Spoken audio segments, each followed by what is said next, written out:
Bienvenue sur RMC Découverte, 6h57.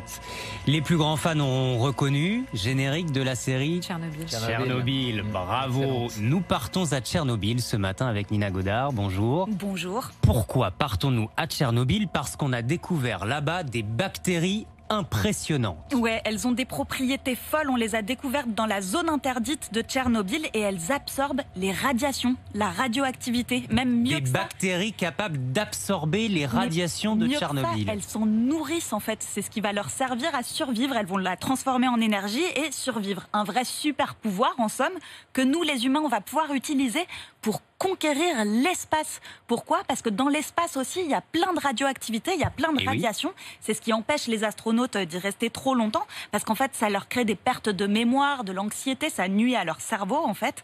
Donc les scientifiques, ils veulent utiliser ce champignon de Tchernobyl comme un bouclier à ondes. Ils veulent en recouvrir la surface des fusées, des stations spatiales. Là, ils ont testé sur la Station spatiale internationale. Ils ont fait un test pendant 1 mois. Ils ont créé une barrière bactérienne de 2 mm. Ça a permis de réduire les ondes de la radioactivité de 2%.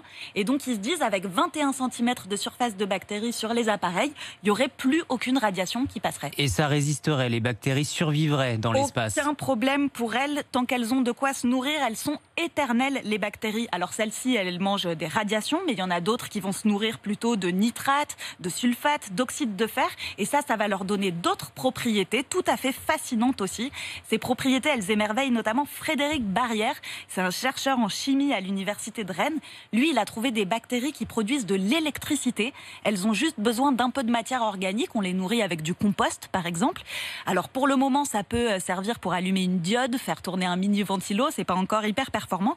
Mais à terme, elles vont pouvoir révolutionner, par exemple, le traitement des eaux usées. Et en fait, avec un double emploi, parce que d'un côté, elles vont se nourrir des saletés qu'il y a dans les eaux. Et ça va leur permettre de créer l'énergie qui va servir à purifier toute cette eau. En plus, cette nature nous étonnera toujours. Et en plus, c'est une ressource infinie, parce que les bactéries, il y en a absolument partout, dans la terre, dans l'air, dans notre corps, il y en a autant que des cellules humaines. Ça fait de l'ordre de 10 000 à 100 000 milliards de bactéries dans nos corps. 100 000 milliards de bactéries dans nos corps. Eh ben, bon appétit si vous êtes au petit-déj. Merci beaucoup, Nina Godard.